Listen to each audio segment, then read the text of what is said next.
सोने चांदी के दाम में आज भारी गिरावट दर्ज की गई है। India Boolean and jewellers association के अनुसार 10 ग्राम सोने की कीमत 3,034 रुपये घटकर 1,18,043 रुपये आ गई है। इससे पहले इसके दाम 1,21,077 रुपये प्रति 10 ग्राम थे। वहीं चांदी 3,135 रुपये गिरकर 1,41,896 प्रति किलोग्राम हो गई है। कल इसकी कीमत 1,45,031 रुपये प्रति किलोग्राम थी।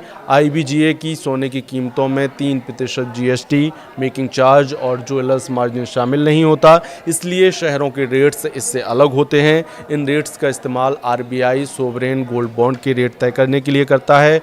कई बैंक गोल्ड लोन के रेट तय करने के लिए इसे इस्तेमाल करते हैं। सोने की कीमत पिछले 8 दिनों में 11,541 रुपये घटकर आज 1,18,043 रुपये प्रति 10 ग्राम पर आ गई है। 19 अक्टूबर को इसकी कीमत 1,29,584 रुपये की अपने अब तक के सबसे ऊंचे स्तर पर पहुंच गई थी। वहीं चांदी 1,69,230 रुपये प्रति किलो से गिरकर 1,41,896 रुपये पर आ गई है। 27,334 रुपये सस्ती हुई है। अब सोना चांदी के दाम में गिरावट के कारण बताते हैं। दिवाली जैसे फेस्टिवल के बाद इंडिया में सोने चांदी की खरीदारी का सिलसिला थम गया। इससे सोना चांदी की डिमांड में काफ़ी कमी आई। सोना चांदी को सेफ हेवन माना जाता है, यानी मुश्किल वक्त में लोग इन्हें खरीदते हैं। ग्लोबल टेंशन के कम होने से इसमें गिरावट आई है। रैली के बाद निवेशक प्रॉफिट बुक कर रहे हैं।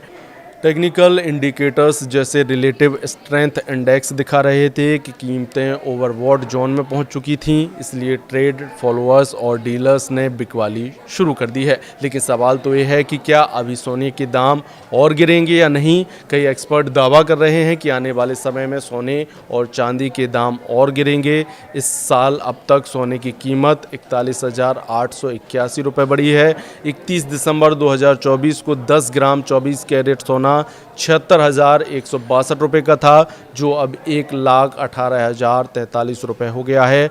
चांदी का भाव भी इस दौरान 55,879 रुपये बढ़ गया। 31 दिसंबर 2024 को 1 किलो चांदी की कीमत 86,017 रुपये थी, जो अब 1,41,896 रुपये प्रति किलो हो गई है।